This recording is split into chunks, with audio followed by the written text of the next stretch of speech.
No vídeo de hoje vamos terminar o tema de Geologia e Métodos com o subtema do mobilismo geológico e teoria da tectónica de placas.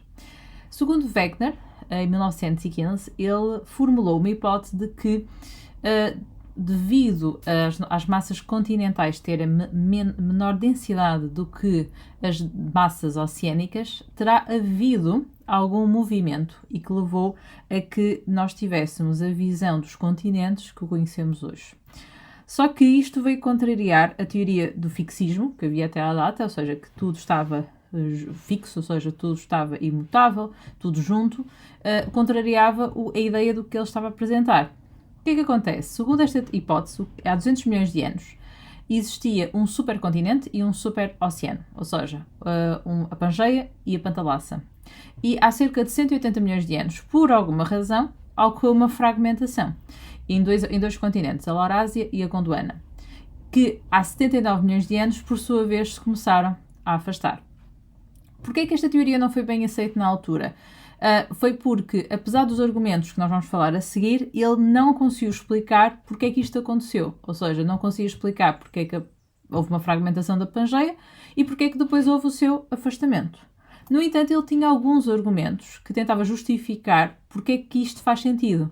Ele tinha os argumentos litológicos, os argumentos morfológicos, paleontológicos e paleoclimáticos. Relativamente aos litológicos, ele baseava-se na ideia de que havia cadeias montanhosas, havia rochas, especialmente na zona mais norte, que atualmente estão separadas pelo Oceano Atlântico, mas que são as mesmas. E, portanto, ele diz que, eventualmente, antes teriam estado juntas e por isso é que partilham as mesmas cadeias montanhosas e as mesmas rochas. Depois temos o argumento morfológico, ou seja, ele diz-nos que existem zonas que estão claramente, que estiveram claramente ligadas, ou seja, que a morfologia de uma parte do continente é equivalente à morfologia, ou seja, é como se fosse um puzzle, portanto, as peças encaixam-se. Portanto, significa que, eventualmente, dá a ideia que, efetivamente, estas partes todas já tinham estado juntas. Depois, o argumento paleontológico, a ideia de que há a presença de fósseis em continentes que atualmente estão separados pelo oceano e são fósseis de animais que não poderiam ter atravessado a nado de um continente para outro. Portanto, significa que estes continentes também deveriam ter estado unidos no passado. E também os próprios fósseis de plantas, de espécies que estão agora em climas muito distintos, o que também dá a ideia que estes continentes também estiveram sujeitos às mesmas condições climáticas no passado. Por último, o argumento paleoclimático, que está a ideia de que atualmente temos áreas continentais que estão localizadas em zonas quentes, mas que têm vestígios da ação glaciar. Portanto, o que é que ele considerou? Que estes vestígios provam que no passado estas regiões tinham uma localização mais próxima do Polo Sul. Duas questões aqui que poderiam ser colocadas. Atualmente a Índia faz parte do continente asiático, situação que não acontecia há cerca de 200 milhões de anos. Formula uma hipótese explicativa para este facto. A movimentação da Índia para Nordeste fez com que este território acabasse por colidir com a Ásia, acabando por fazer parte integrante deste continente. Poderá ser esta a explicação. Comenta a seguinte afirmação: após a fragmentação da Pangeia, quase todos os continentes se deslocaram aproximadamente para norte. E esta afirmação é verdadeira, pois quando nós comparamos todos os dados paleoclimáticos com a localização atual dos continentes, observa-se que efetivamente eles migraram para norte e não para sul. Ok, por isso, isto é aqui só para termos uma ideia, lá está, dos dados paleontológicos, ou seja, a tal partilha de fósseis da mesma espécie, e dados geológicos, ou seja, a ideia de cadeias montanhosas, rochas, em zonas que atualmente estão separadas. Vamos agora passar para a expansão dos fundos oceânicos. E isto foi só possível, ou seja, descobrir a morfologia dos fundos oceânicos devido ao sonar, portanto, ao desenvolvimento de uma tecnologia que levou a esta identificação. E em 1962 foi formulada a chamada hipótese da expansão dos fundos oceânicos, segundo a qual o fundo oceânico forma-se nos rifts e expande-se a partir daí em direções opostas. Esta formação e expansão depois vai ser compensada pela sua destruição dos fundos oceânicos na região das fossas oceânicas. Pronto, isto é o que nós temos em termos da hipótese. Agora vamos olhar aqui um bocadinho para esta imagem O que é que nós temos aqui? As definições, ou seja, o rift é uma fratura ao longo de uma zona central de uma chamada dorsal oceânica. E o que é a dorsal oceânica? Acaba por ser uma cadeia montanhosa que está submersa e que se prolonga por dezenas de milhares de quilómetros. Depois nós temos que ele diz-nos aqui que esta expansão vai ocorrer para cada um dos lados do rift.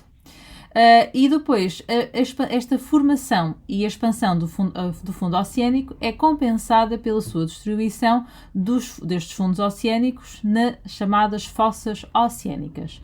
Então, o que é que são fossas oceânicas? São depressões profundas e alongadas dos fundos oceânicos e que vão estar associadas às zonas de subducção.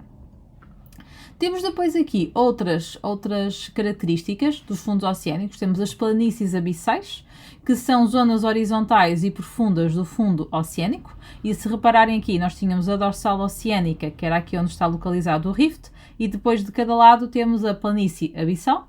Depois temos as plataformas continentais, que é já uma zona continental que está submersa, mas que tem um declive suave, ou seja, não é muito profunda. E depois também temos o talude continental, pronto, também é uma zona continental, também se encontra submersa, tem um declive um bocadinho maior e vai desde a plataforma continental até à planície abissal. Portanto, as principais formas de relevo, então, dos fundos oceânicos são o rift oceânico, temos a plataforma continental, talude continental e planície abissal.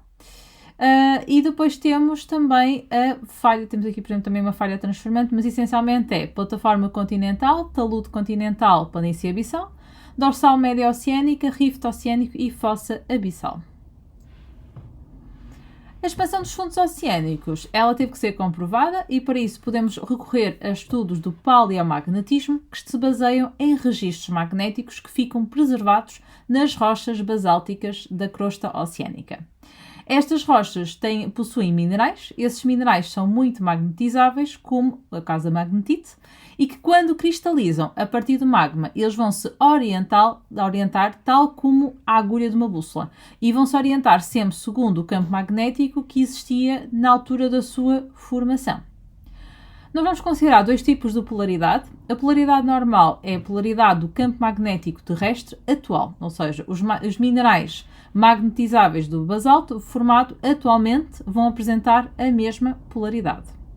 Já agora, a polaridade inversa é quando, ou seja, serve de comparação, portanto, ou seja, quando nós observamos minerais que têm uma polaridade diferente da atual, nós vemos que têm uma polaridade inversa.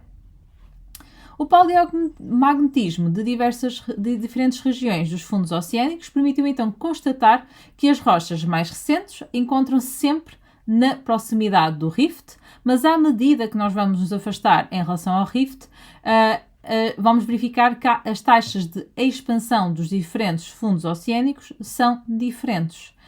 Portanto, os estudos da sedimentologia mostraram que a espessura da camada de sedimentos do fundo oceânico aumenta com a distância ao rift, reforçando a ideia de umidade crescente do fundo oceânico a partir da dorsal média oceânica. Todo este conhecimento adquirido sobre os fundos oceânicos acabou por ser reinterpretado e levou à formulação da chamada teoria de tectónica de placas. Ela considera que a litosfera, que é a camada rochosa, rígida e sólida mais à superfície da Terra, na verdade está fragmentada em grandes porções, que são chamadas as placas tectónicas ou placas litosféricas, e que se movem devido à astenosfera. Portanto, falando então das placas litosféricas, John Wilson, em 1965, ele propôs que a superfície da Terra estava então dividida em grandes porções de litosfera e cada uma delas constitui uma placa. Algumas destas placas suportam o oceano, portanto daí chamada placa oceânica, que é o caso da placa pacífica, e outras suportam um continente e uma parte do oceano, que é chamada de placa mista, como é o caso da placa africana, porque ela suporta o continente africano, mas também suporta parte do Oceano Atlântico e Índico. Nós podemos fazer uma subdivisão química e física da parte da geosfera, portanto, ou seja, foram criados aqui dois modelos. o modelo químico, que no fundo subdivide apenas em crosta e manto, e o modelo físico, que já divide em litosfera, astenosfera e mesosfera. O que é que acontece no modelo químico? O manto, apesar de ser sólido, os materiais rochosos que o constituem são capazes de fluir lentamente sobre as imensas pressões e temperaturas em profundidade. Já o modelo físico, a litosfera fraturada em placas rígidas, que são chamadas então as placas litosféricas, move-se sobre uma camada de menor rigidez, que é a astenosfera, e isto em consequência da expansão e subducção dos fundos oceânicos. Portanto, então há forças que provocam o movimento das placas litosféricas e essas forças resultam do calor interno do próprio planeta, ou seja, do calor remanescente da sua formação e também do próprio decaimento radioativo dos isótopos estáveis, que libertam energia. Este calor vai gerar as chamadas correntes de convecção no manto ou na astenosfera. Como é que só ocorrem estas correntes? São fluxos de material quente, que é sempre menos denso, que vem das zonas profundas da Terra, ascende em direção à superfície. Em contrapartida, o material menos quente, mais denso, afunda-se no interior do planeta. Então, o que é que nós estamos a ver aqui nesta imagem da direita? Nós temos os materiais rochosos em fusão parcial, muito quentes, menos denso, vêm até à superfície. Por baixo da litosfera, os materiais rochosos deslocam-se lateralmente e vão arrefecendo, tornam-se mais densos, e essa deslocação é que leva ao movimento da placa litosférica. Nas zonas de subducção, ou seja, nas zonas de convergência das placas litosféricas, uma placa afunda em relação à outra e depois os materiais rochosos que vão afundar acabam por reaquecer devido ao calor interno da Terra, fundem, portanto, ficam menos densos. Portanto, nós estamos então a falar aqui, no fundo, de destruição, formação, portanto, vamos ter que falar dos tipos de limites que existem entre as placas tectónicas. Começamos por falar do rift, ou seja, por isso, os limites divergentes, que são movimentos de afastamento de placas, são locais de produção de litosfera, portanto, são os tais chamados rifts, e esses limites podem ocorrer quer entre dois continentes, quer entre dois oceanos. Quando estamos a falar entre dois continentes, estamos a falar de uma atividade vulcânica bastante elevada, ou seja, e que vai levar à formação de um vale de rift continental. Quando estamos a falar da formação e expansão dos oceanos, estamos a falar da formação da chamada dorsal médio-oceânica. Portanto, aqui estamos a visualizar como é que ocorre aqui a formação de um rift, ou seja, a instalação do rift, há o alargamento do rift, que depois vai levar à chamada formação da dorsal médio-oceânica. Por outro lado, temos os limites convergentes, ou seja, que ocorrem quando há uma aproximação de placas, mas que vai levar a uma destruição ou subducção da litosfera. Podemos considerar três tipos de limites destrutivos, entre dois oceanos, entre dois continentes ou entre um oceano e um continente. Quando estamos a falar entre dois continentes, vou começar de baixo para cima, estamos a falar da formação, ou seja, o choque entre duas placas continentais leva à formação de cadeias montanhosas que vão estar localizadas no interior dos próprios continentes. E isto vai estar associado a uma atividade sísmica muito importante. Quando estamos a falar de um choque entre uma placa oceânica e uma placa continental, também vai levar à formação de cadeias montanhosas ou de arcos magmáticos continentais. E a atividade sísmica aqui também é relevante. Quando há a destruição de choque entre duas placas oceânicas, há também a formação e ascensão de magma, ou seja, na placa que afunda, há a formação de arcos e ilhas vulcânicas e também tem uma elevada atividade sísmica.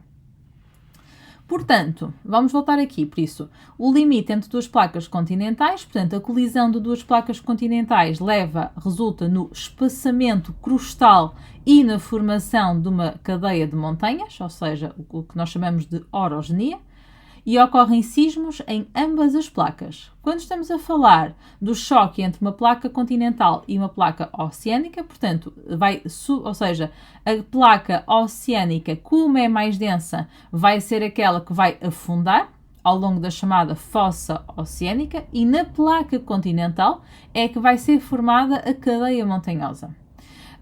Portanto, forma-se ali o chamado arco magmático. e ocorrem sismos também em ambas as placas. Já entre duas placas oceânicas, que vão ter a mesma densidade, a placa mais antiga, que no fundo vai ser a mais fria e a mais densa, é que vai afundar e vai levar à formação também de uma fossa oceânica. Na placa que não fundou, ocorre vulcanismo, mas vai ser um vulcanismo no meio do oceano, portanto, são chamados arcos insulares. E também ocorrem sismos nas duas placas. Por último, temos os limites transformantes. As placas deslocam-se horizontalmente entre si por ação de forças de cisalhamento e está associado a um limite conservativo. Não há produção, não há destruição de litosfera. Aqui também a atividade sísmica é relevante e tem aqui o exemplo de uma das falhas mais conhecidas deste tipo, que é a falha de Santo André. Resumindo, temos então três tipos de limites nas placas litosféricas: divergentes, convergentes, transformantes, ou também podemos designar respectivamente por construtivos, destrutivos e conservativos. Nos limites divergentes, eles são caracterizados por rifts, há formação de litosfera, há afastamento de placas e ocorrem episódios de vulcanismo, que depois acaba por originar as dorsais médio-oceânicas e também está sempre associado a sismos. Os convergentes são zonas de subducção, portanto há destruição da litosfera, ocorre colisão de placas e estão associados a episódios de vulcanismo, quer pela formação de cordilheiras montanhosas ou de arcos insulares, e também está associado a sismo. Os limites transformantes ou conservativos são caracterizados, obviamente, por falhas transformantes, não há criação nem destruição de litosfera, ocorre o deslizamento horizontal de placas e há a ocorrência de sismo. Mais um resumo, só para vermos aqui em termos de imagem. Portanto, limites divergentes, ok?